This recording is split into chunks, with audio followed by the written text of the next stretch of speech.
I thought we had a deal. I gave you all I had, put you in front of friends.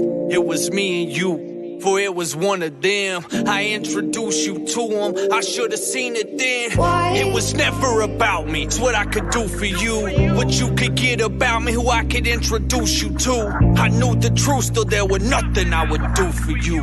A fool for you, you break my legs, still jump through hoops for you. Why? I thought we had a deal. Why? I thought we had a deal. Why?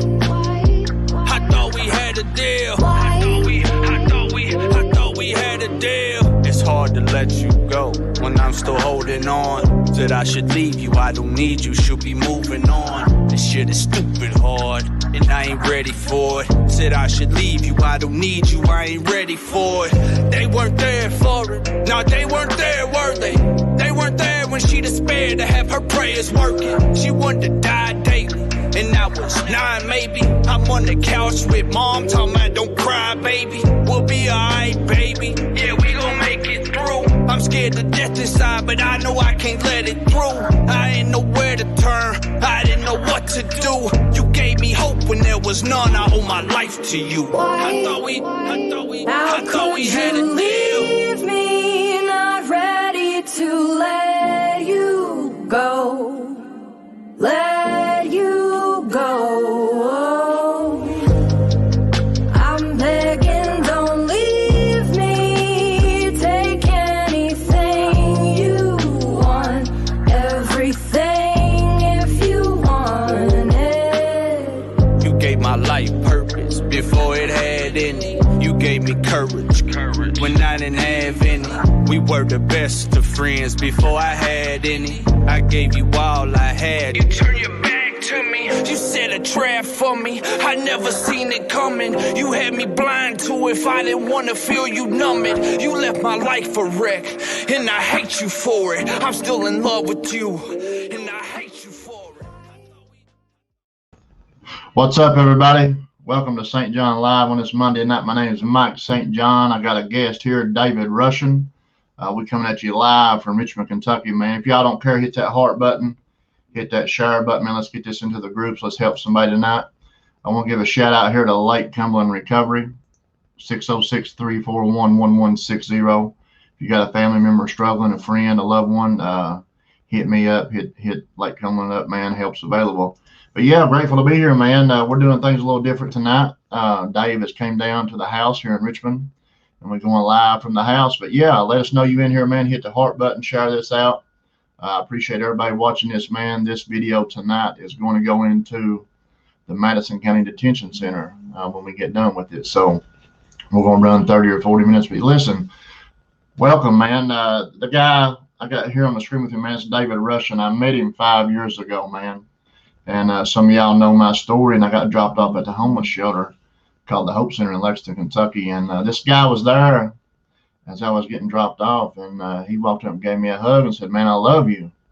And still to this day, 5 years later, man, he still loves me. And, you know, he's in my support group, man, and he's an influencer, man. He's the real deal. His sobriety date, I'm not going to tell it. I'm going to let him tell it when he tells his story. But listen, get your seatbelts on because, you know, he's got a good story. With that, I give you Dave Russian. What up, Dave? Hey, how are y'all tonight?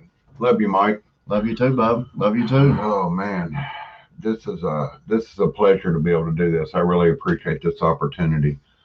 You know, and hopefully that something that we say tonight will reach somebody. Amen. You know, Amen. Just like that first day I met you in front of the Hope Center. You know, you were like, "Who's this big guy? What the hell? Who is this big guy?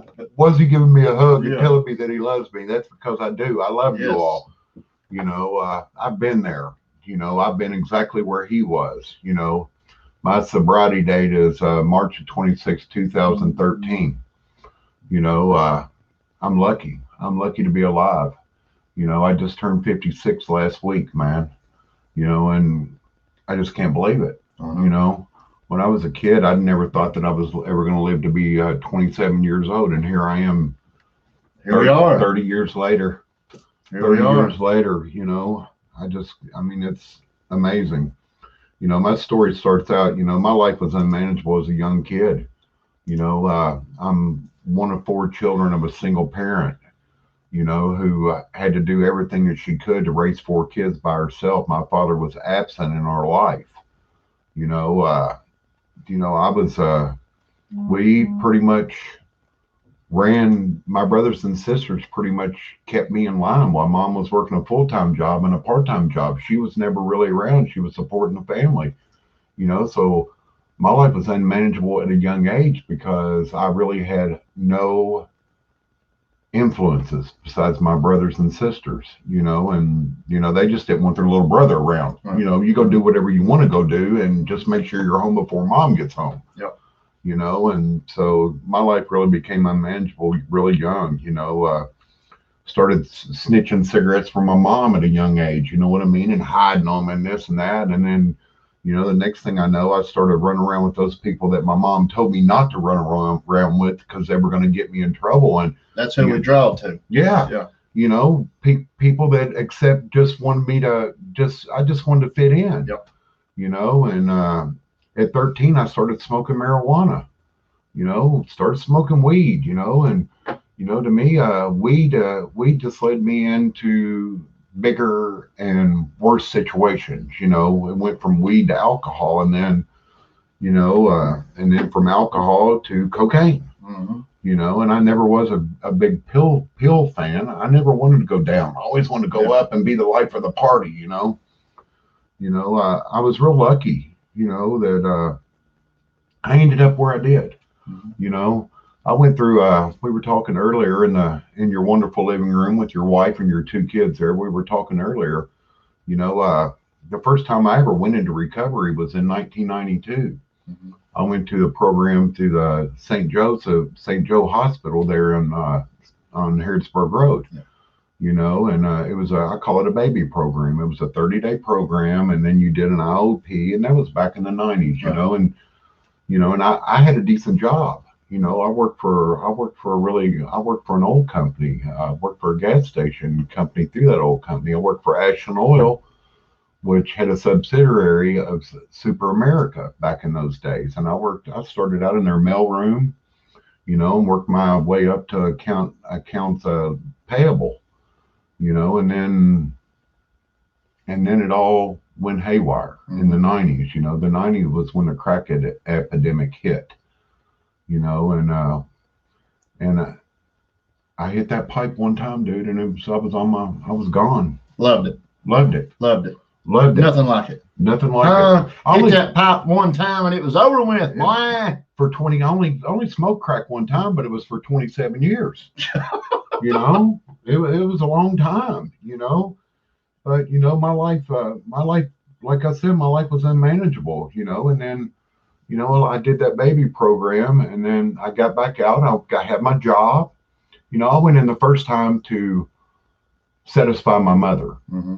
you know, because you know, she knew I had a problem, and, you know, and I knew I had a problem, but, you know, it came to a point where I came home broke, and she got really pissed off about it. And I told her, I said, well, let's do something about it. And she took me to St. Joe, you know. So here you go. Here you go. Yep. And, you know, and I went in and did their little, like I said, I went in and did their first thing. And, you know, and my first weekend in IOP, I relapsed, Mm-hmm. you know. And then when I came back, they dropped me, you know. Dropped you. Yeah. Drug test? Yeah. Uh-oh. They drug tested me after my first weekend of not being on property, you know, and wow. And then the guy that Steve Areno, excuse me, Steve, I hope you don't care. He was our case team leader then.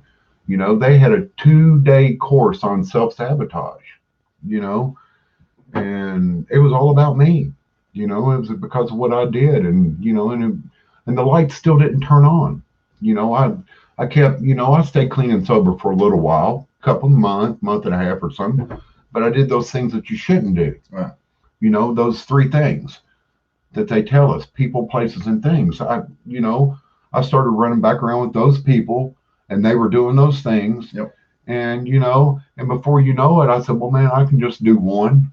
One won't hurt. One won't hurt. No. I can just do one. Man, I was back off to the races for 3 more years. Wow. And then I got paid on a Friday again, and, you know, and Got that money. got that money that day and just had an itch, and I didn't go back to work. And when I came in that Monday, my boss at that time says, "What happened?" And I didn't tell him I went and smoked crack. I just told him I went and got drunk, couldn't come back to work. So this time he took me to St. Joe, and I did the program again, and it still didn't click. I did the same old thing again. I went and did what I had to do to keep my job. Yep. This time it was to keep my job. It wasn't to satisfy my mom. It was to keep my job. And it didn't work again. So, I went back to National after I got out of there, Super America. I went back to them, and they put this high restriction on me. They were going to put me on attendance probation. Me on attendance probation? Yeah. And so I resigned right there when they took me to the VP's office and then sent me to HR. I went in and just resigned from my job. It was a good job that I walked away from. But, and then from there on, I had a couple other jobs here and there, but, Right. It was just to maintain my habit. It wasn't about me having a life. It was No. about me existing. It wasn't about me living. Nope. And that's what I did for several years. Like I said, I smoked crack one time for 27 years, and then it all came down in 2012. 2012 was the first time I actually went to the Hope Center. June the 8th, 2012 is when I initially got into the program at the Recovery Center at the Hope Center. I got dropped off on June the 4th at the front where I met you. My brother pulled up in front of there, and I'm from Lexington. I knew what the Hope Center was. It was a homeless shelter. Yeah. My brother pulled up, my mother had passed away, left me, him, and my sister the home, and I was living somewhere else, but like I said, I was just existing. Right. I wasn't paying my rent. I wasn't paying the electric. All the money I made was going to the dope dealer, and then one day I said, to hell with it. I opened my door, after I dodged the landlord for 2 months. I opened the door. I was that guy that shut the door and hid behind peeked out the blinds, and this time I opened the door and he came up and knocked on the door. He said, you got 3 days to get out. Yeah.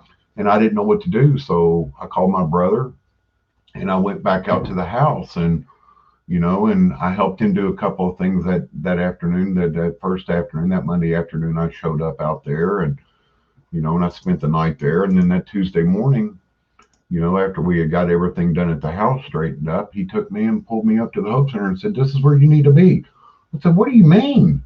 Yeah. He said, you cannot come back out to the house. It's over with. I can't have you around my granddaughter and my daughter like that. That bridge was burnt. How did it feel to have somebody say, hey, I don't, finally someone stood up and set their foot down and said, listen, you're not welcome back here.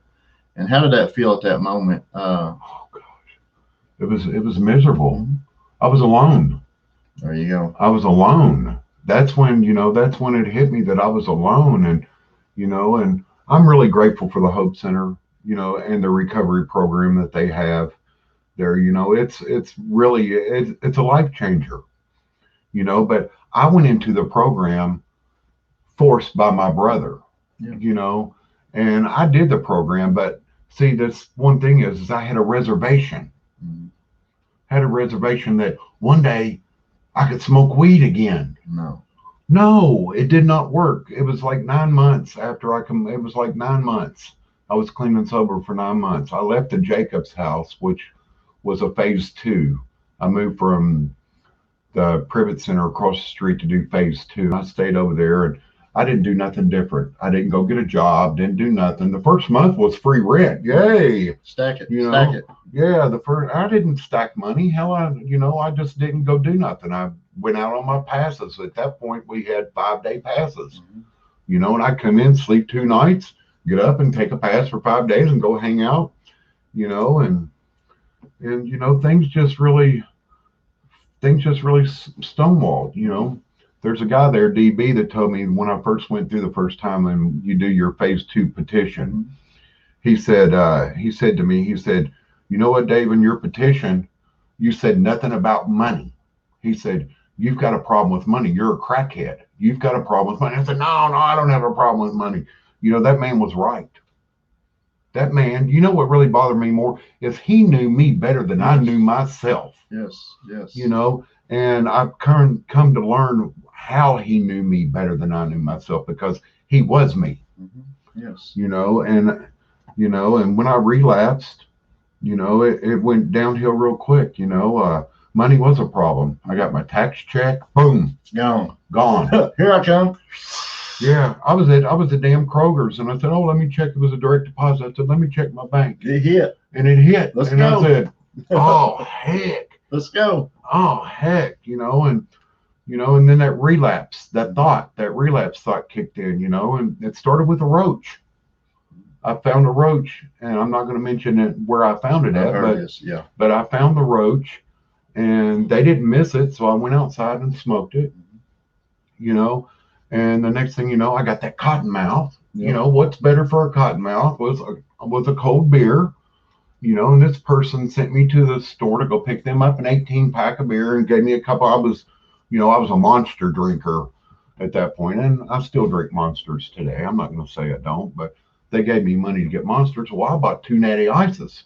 They were 99 cents. Cheap. 99 cents. Yeah, they lived less than a mile away from the store. I drank both of them before I got back to that house. Gone. You know, and then the next thing I know that this person thought I was working a program, you know, because I would leave in the evenings and say I was going to a meeting, and, you know, the facade that I was portraying recovery. You know, you can make it till you make it. I really don't know about that. I mean, faking it till I make it didn't work for me. Right. It didn't, you know, because I ended up doing exactly what DB told me I would do, you know, and the next thing you know, for 3 weeks I was out there, you know. My stepfather had passed away. He had stage 4 lung cancer. You know, I'm going to reveal this, but when he passed away, he called me when he went into the hospital. He told us he was going to die in his apartment. He called me on a Monday after I'd already been in relapse mode. I'd already relapsed. He called me over and said he called the ambulance. He was going to go to the hospital because he couldn't breathe. So I went over to his place and waited for the EMTs to get there. And while we were sitting there, he said, there's something underneath that cushion that you're sitting on, and I need you to take it to your sister. So he says, but don't lift it up until the paramedics leave. And then when they took him out, I lifted up the cushion, and there were two of them little bank envelopes that you get through the drive-through window. There was money in there. Well, the first thing I did, I was already in relapses. I filled out. Oh yeah. I filled out a couple of $100, and yeah, they ain't gonna miss it. No, and I took it to where I was supposed to. We'll worry about that later. Yeah. We'll get through this situation later. I'll explain it all. We'll put it back. Yeah. Yeah. So, you know, this person told me, he said, just put it in a shoebox and put it underneath your bed. You're doing what you're supposed to be doing. Man, every day they went to work, I'd peel out money, and I'd go call a dope dealer, and they would come home, and I'd be twisted, man. I'd be, you know, I couldn't wait to get out of there, and couldn't wait for 7 o'clock to come so I could say I was going to an 8 o'clock meeting. You know, none of this was nobody's fault but my own. Yeah. It was all my own fault, you know, because I thought that I could handle it, you know, and then one day it all came down. I had a cell phone, you know, and if y'all are anything like me, when I'm getting high, I'm not going to answer my cell phone. No. Well, this person called me 3 or 4 times, you know, wanting to know where I was. And so, you know, I kind of was already there, you know, and I kind of avoided the phone calls. Well, needless to say short, they found me, you know, and I had to give the car keys up and the apartment key up to my stepfather's property. And on the way to detox, where they were going to take me, there on Loudon Avenue at Maple, at that 4-way stop, I still had stuff on me. I had my pipe and I had stuff in my pocket, and I jumped the hell out of the car because I wasn't going to detox with stuff. Yeah. You know, and I went down to Castlewood Park down there, and, you know, I don't know about you all, but I was, like I said, I was a crackhead. I heard shit. You know, and I'm sitting in this pavilion down there. It was cold that day, you all. It was cold. March the 25th, it was freezing rain, 2013. I was standing out there with a pair of dress shoes on and socks and a sports jacket and freezing my what off and water. I left that pavilion and went up to the dugouts, which are no longer there. And I'm standing in this dugout and there's so much water in there, it's rushing over the tops of my shoes. And it came to a point where I looked and I had this crack pipe in my hand and I had a piece of crack in my hand. And I said, this is not worth it. I have nowhere to go. My life is, I'd step one right there. My life was unmanageable. Yeah. So I threw the crack pipe down, glass crack pipe, crushed it, had this rock, threw it in the water, crushed it. I'm standing there and I call this person and says, come get me, come get me. And then I saw a cop drive down through there and I called her back. I said, did you call the cops on me? And they said, no, somebody's going to be up there in a minute to pick you up. So it was like 40 minutes later, I'm still standing there freezing. And all of a sudden I heard a vehicle come around the corner down there. It was my sponsor. Mm-hmm. This person did for me what I could not do for myself. They called my sponsor and my sponsor came. And needless to say that he took me to detox. My blood pressure was so high when I hit detox that I was stroke level and they were not going to allow me to come in. No, because they can't. And they allowed me to come in if he went and got my blood pressure medication. And he went to where my medication was and got it. But before he left, I was sitting in detox shivering. And he said, what's wrong? I said, I'm cold. He said, well, take your shoes and socks off. And I did. And this guy literally took his shoes off and took the socks off his feet and gave them to me. Mm-hmm. And I put them on. Man, if that's not unconditional love, I don't know what is.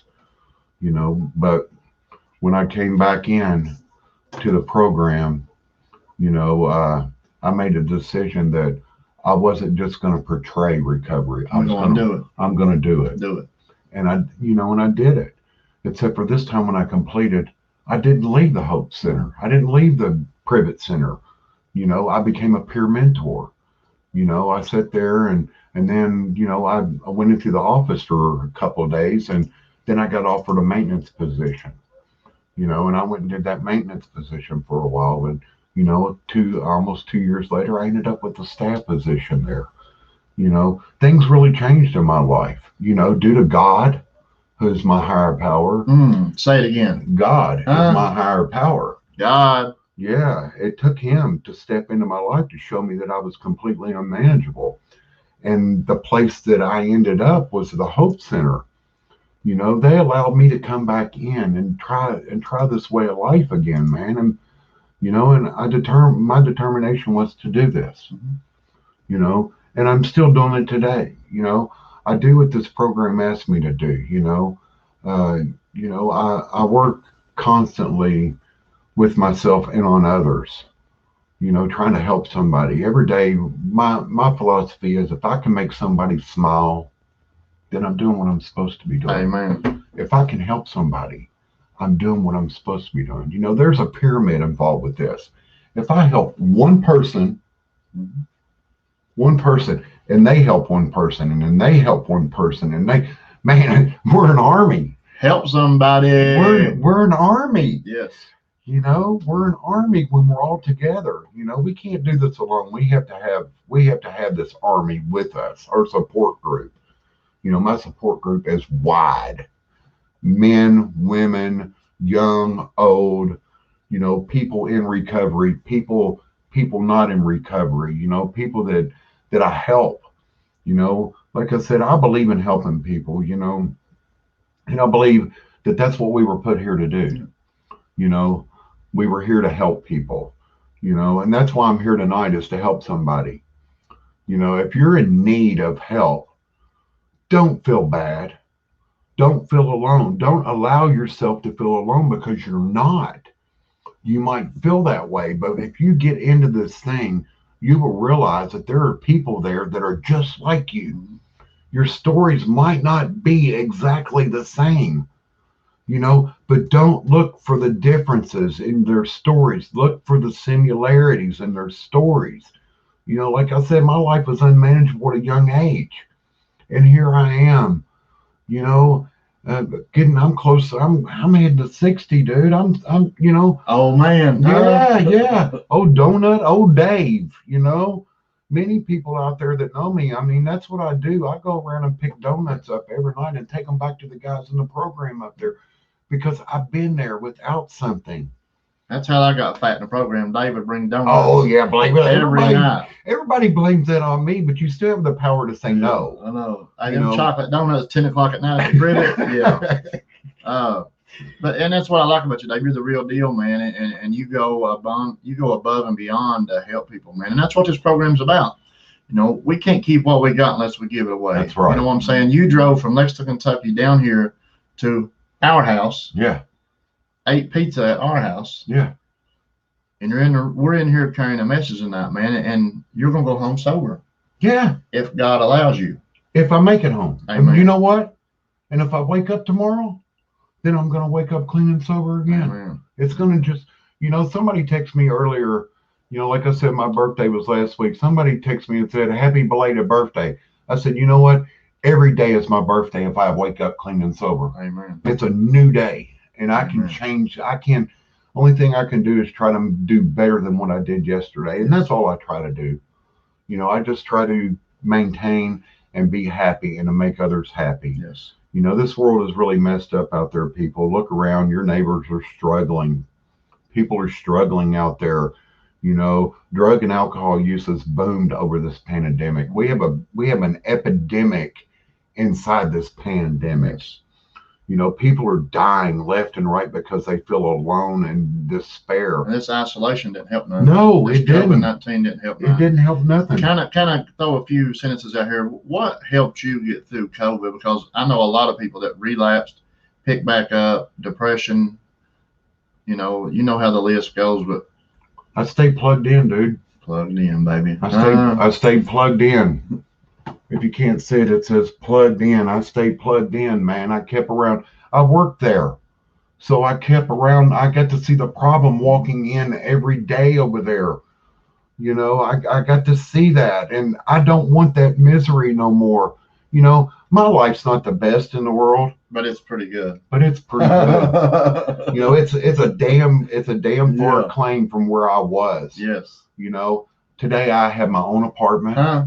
I have my own furniture in my apartment. What? I have 2 vehicles. No. Yes, I pay my bills. Insurance. I've got insurance actually paid up until September. Who does that? Not me. I used to be the guy that got the insurance for 30 days Yeah, and and got cars. my tags for my vehicle and I was gone. That car would get what was Yeah. done for 6 months. Yeah. You know, and today that, you know, I'm blessed. Yes. You know, I just had a period where I had a back injury, you know, and the first thing I did when I went in there is I told them I was an addict and alcoholic, you know, and the PA said, well, I'm not going to give you pain medicine because I don't want to send you into a tornado. I don't want to be the twister to your tornado. And I appreciate that. But see, the first thing is I had to be honest with him. Amen. Honesty. I had to be honest with them and tell them what the situation Because was. you know your story. You got to stay true to yourself. Yeah. You know, That's what the 1 year token says. Be true to thyself. your mind will tell you that pain pill won't hurt. The doctor writes it. Whatever. It's a whoop-de-whoop. script. Listen, that is the devil talking to you, man. The doctor said I could take No. these. I can't. I I can't do nothing. You know, but you know, I'm just really blessed. You know, I'm really blessed to know you. I'm really blessed to know your wife. I was really blessed to be here tonight, to be in company of you and this wonderful family. I remember him and her when they first got together, and now they have 2 kids. Huh? You got 2 kids. You got a Oh. beautiful place. I mean, this stuff works if you work it. If you don't work it, it's not going to happen. You can't sit there on your laurels and wait for it to come. You got to go get it. Amen. You know, Mike, I really appreciate this tonight. You know, I hope that we help somebody. You know, I'm on Facebook. If anybody needs to talk, you know, Mike's out here. You know, if you need to get a hold of Mike, get a hold of Mike, get a hold of me. You know, we've got a heck of a support group out there. We've got multi places. If you need help, there's help out there. Yes. You just got to want to come get the help. Hardest 3 words you'll say is, St. John, I need help. I need help. Dave, I need help. You know what I'm saying? And Yeah, that's pride and ego, man, because we was taught a lot of core beliefs, man. Like, it's you know, cute. we got to be the man. You know, today I cry. Yes. Today I can call Danny Vance. I can call Paul Pickett. I can call you. I can call Gary Wayne Wilder. Hey, man, how do I change this diaper? You hear me? Yeah. How do I make this bottle? Hey, I used to be good at making that bag. Now I can make that bottle. You hear me? 2 scoops to 4 ounces. Huh? Oh, shake and bake. Huh? Yeah. Come to my house and mow my grass. Yeah. Yeah. Well, listen, man. I love you, man. I love you all. Listen, I love y'all, man. I want to thank y'all for joining. This live is going into Madison County Jail. That's why we got to cut it short. If you have a family member struggling, hit me up, hit Dave up, hit my wife up, hit anybody in these comments. Help is available, man. And I appreciate y'all's support, man. I appreciate y'all following. Hit that share button, hit the heart button, man. If you got a family member struggling, send them in a private message. Just let them know we do recover, man. There's a solution. You know, God has put me in a position. Listen, I got a huge meeting in the morning. Tomorrow night, I get to go into Madison County Detention Center. What? You? And carry a message of hope tomorrow night. They gave me full access to Madison County Jail on Tuesday nights from 6 to 8. And, you know, I'm going to need some prayers going in there, man, because it's another door I asked for God to open. And God said, here you go. And a shout out to Kyle Barrett, the lieutenant at Madison County Jail. Amen. Shout out to all my Hope Center guys, man. Listen, we love you all. You know, today we're living, man. We're not struggling. Ain't that a beautiful thing? Listen, I love y'all. If you need anything, hit me up. I'll catch you next Monday night. We're out of here. Love you all. Good night. This time it's over, I've nowhere to turn. I could really use a friend right now. Yeah, I just need a friend. I'm staring at my window pane. I'm staring at my window pane. I could use a friend. I could use a friend. I just need a friend right now, right now. I'm staring at my window pane. I'm counting raindrops, like where's God at? When will the pain stop?